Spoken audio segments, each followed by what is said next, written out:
जो जब चुनाव आता है, चुनाव का वक्त आता है, चुनाव प्रचार शुरू होता है, तो उनको सिर्फ ध्रुवीकरण करना आता है। हमारे रोटी बेटी माटी के लिए लड़ना है, ऐसे नारे लगाने की नौबत आ गई है। वो भी जो चुने हुए लोग हैं, मुख्यमंत्री स्तर के लोग हैं, तो ये तो बहुत ही अनफॉर्चुनेट बात है, बहुत अनफॉर्चुनेट है।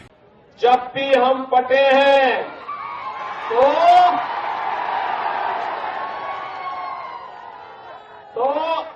पटे हैं।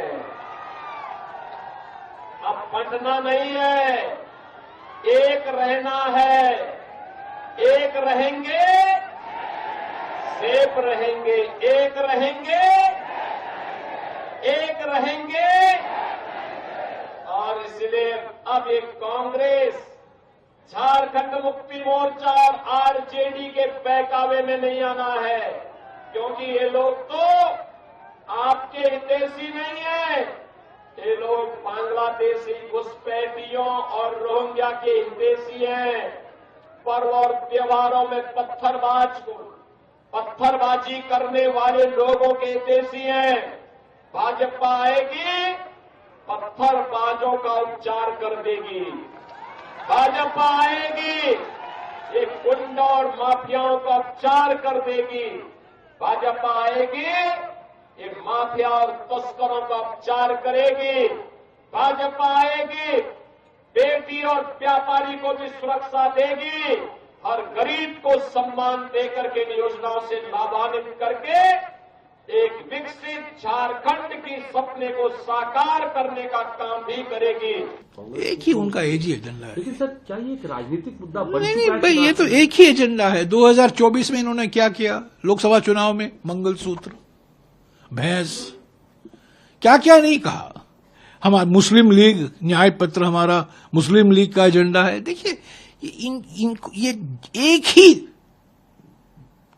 चीज जानते हैं। जो जब चुनाव आता है, चुनाव का वक्त आता है, चुनाव प्रचार शुरू होता है, तो उनको सिर्फ ध्रुवीकरण करना आता है।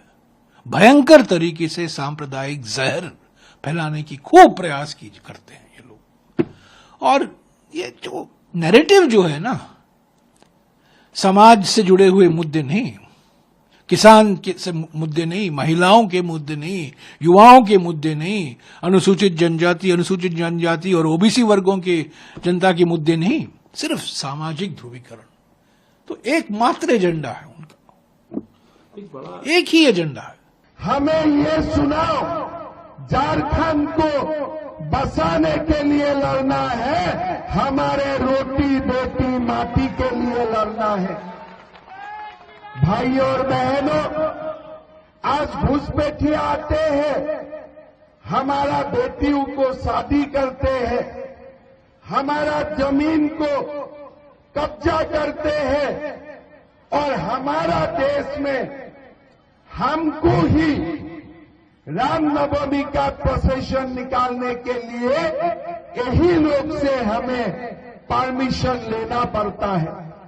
क्या ऐसे देश चल सकता है?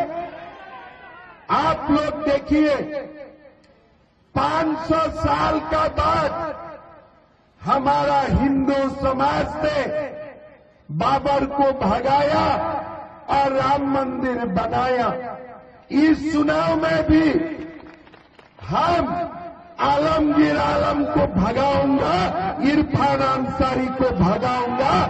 ये चुनाव हमें, हमारा समाज को, हमारे संस्कृति को बचाने के लिए हम लोग सबको मिलके लड़ाई लड़ना पड़ेगा। भाइयों और बहनों, एक रहेगा तो सेफ रहेगा। अगर एक नहीं रहेगा, रोटी माटी बेटी हाथ से निकल जाएगा। ऐसे नारे लगाने की नौबत आ गई है। वो भी जो चुने हुए लोग हैं, मुख्यमंत्री स्तर के लोग हैं, तो ये तो बहुत ही अनफॉर्चुनेट बात है, बहुत अनफॉर्चुनेट है।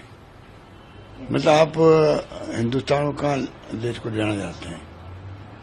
आज यहाँ पर विभिन्नता में एकता है, इसलिए देश 70-80 साल लगभग हो जाएंगे। हम एकजुट हैं, एक अखंड हैं, आप उनको बांटने का प्रयास कर रहे हैं। उसमें कांग्रेस को दिक्कत नहीं है। कांग्रेस कहती है कि ओबीसी, एससी, एसटी या जो गरीब लोग, चाहे वो जनरल कास्ट क्यों नहीं हो, राहुल गांधी जी ने कहा है जनरल कास्ट के भी गरीब आदमी, सबके परिवार तक का मालूम पड़ना चाहिए कि उसकी सोशो इकोनॉमिक स्थिति क्या है, समाज में क्या स्थिति उसकी है, आर्थिक स्थिति उसकी क्या है। यही तो उन्होंने कहा है। ये काम बांटने की बात आती है। ये तो बल्कि वो नजदीक आएंगे जब मालूम पड़ेगा भाई हमारी आर्थिक स्थिति, सामाजिक स्थिति ये है। राहुल गांधी जी एक बात और कही थी, जिनके पास फाइनेंशियली साउंड हो गया कोई व्यक्ति या परिवार, उसका मान सम्मान बढ़ जाता है समाज के अंदर, चाहे वो कोई कम्युनिटी का हो। इससे बड़ी बात वो क्या कह सकते हैं। कांग्रेस बार बार इलेक्शन कमीशन जा रही है, वो कोई परवाह नहीं करे इलेक्शन कमीशन। तो कांग्रेस की बात में दम है, उनके आरोपों में दम है, इलेक्शन कमीशन बात कुछ जानता भी है, पर मैं समझता हूँ कि मजबूरी है, दबाव में होगा सरकार के, कुछ कर नहीं पा रहा हो। ये तो खाली फॉर्मेलिटी करने लगे गए वो लोग तो, क्योंकि कांग्रेस बार बार जो आरोप लगा रही है इनके ऊपर, तो काउंटर करने के लिए, कोई बहाना करने के लिए वो गए होंगे।